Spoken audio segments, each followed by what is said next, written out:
इस बार भी इंटरव्यू में द्रोणाचार्यों ने वंचित वर्गों से आने वाले एकलव्यों के खूब अंगूठे काटे हैं। जैसे चल आज तेरे दिमाग से द्रोणाचार्य का भूत उतारता हूँ।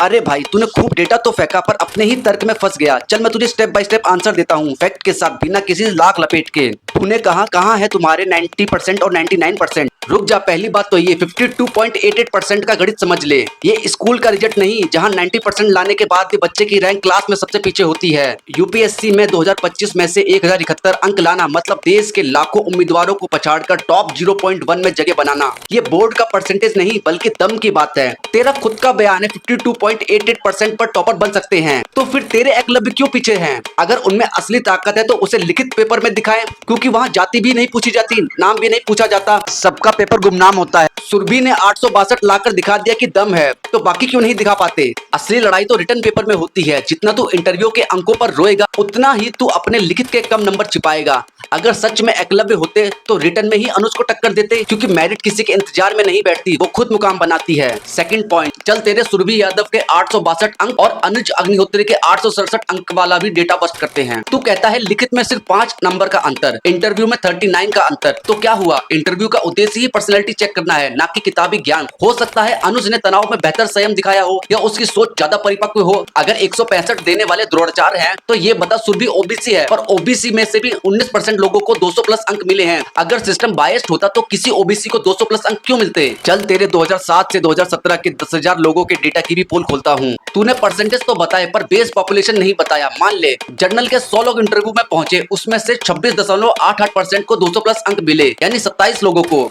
एससी के 200 लोग पहुंचे, उनमें से 11.4% को 200 प्लस अंक मिले, यानी 23 लोगों को। अगर एससी के ज्यादा लोग कम मार्क्स पर रिजर्वेशन की वजह से इंटरव्यू तक पहुंच जाते हैं तो उनका औसत परफॉर्मेंस गिरना स्वाभाविक है। ये भेदभाव नहीं, स्टैटिक्स है। अब आता है तेरे लिए सबसे बड़ा झटका, विदेशी सीईओ वाला पंच। तू कहता है इंडिया में द्रोणाचार्य अंगूठा काटते हैं, तो विदेश चला जा, वहाँ कोई जाति नहीं, कोई द्रोणाचार्य नहीं, कोई रिजर्वेशन नहीं, 100% मेरिट है। वहाँ फॉर्च्यून 500 कंपनियों के इंडियन ओरिजिन सीईओ जैसे सुंदर पिचाई, सत्य नडेला, लीना नायर, अरविंद कृष्णा और बहुत सारे। सभी ऊपरी जाति ब्राह्मण या सवर्ण से क्यों हैं? अगर एससी एसटी का टैलेंट इतना महान है और बस इंडिया के इंटरव्यू बोर्ड में दिक्कत है, तो विदेश की मेरिटोक्रेसी में एससी एसटी का एक भी सीईओ क्यों नहीं? इसका जवाब सीधा है, क्योंकि असली टैलेंट को किसी रिजर्वेशन या रोने की जरूरत नहीं होती। वे सवर्ण जो विदेश में छाए हैं उन्होंने अपनी मेहनत और स्किल से वो मुकाम पाया है, ना किसी जातिगत साजिश के चलते।